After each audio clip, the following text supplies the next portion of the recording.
Well, I grew up going to Sunday school, and I knew a lot of the stories that we hear often, the story of Moses and Noah and David, King David, and the prophets, and obviously the Jesus' disciples. But I really, until I entered into adulthood and started experiencing and understanding a lot of the suffering that was happening in the world, it really started me on a journey of reading the Bible in a new light, where I started to really look at the stories, not of heroes, which they are heroes of the faith, but of their suffering and how God used their suffering and their vulnerability to really shape their understanding of who God was.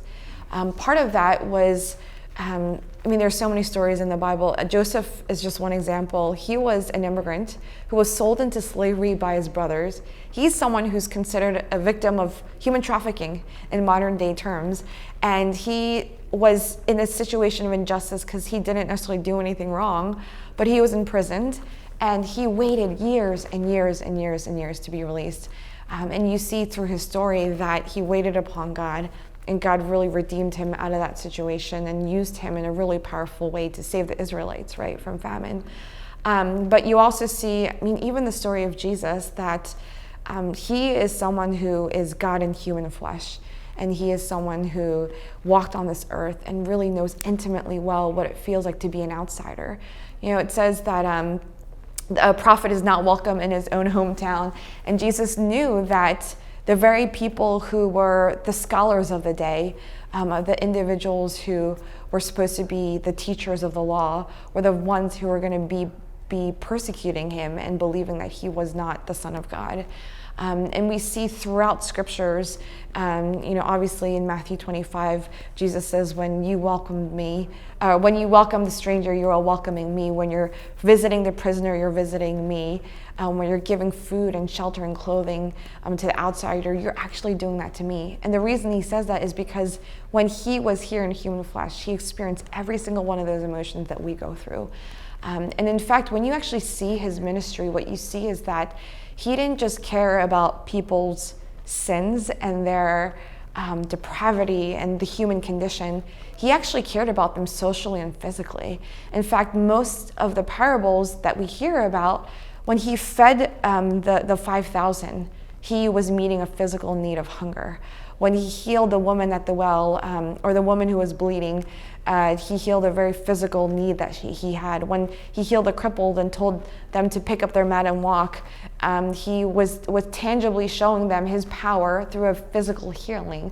And so there is definitely ramifications for us as followers of Christ in understanding that when we follow the Jesus of the Bible, we're actually following a Jesus who doesn't just care about our spiritual condition, but our physical condition, our social condition, our economic condition, that he was a holistic God who really understood in every sense what it means to actually live in a condition where the world is broken, and we experience that every single day.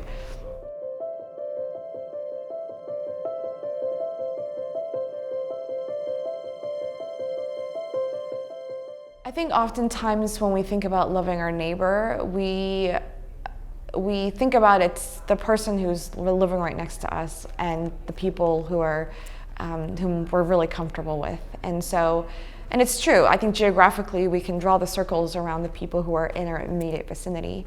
But when you actually look at this idea of the stranger or of our neighbor, it's tied to hospitality, right? When Jesus talks about this idea of philoxenia in Greek, it actually means loving the stranger.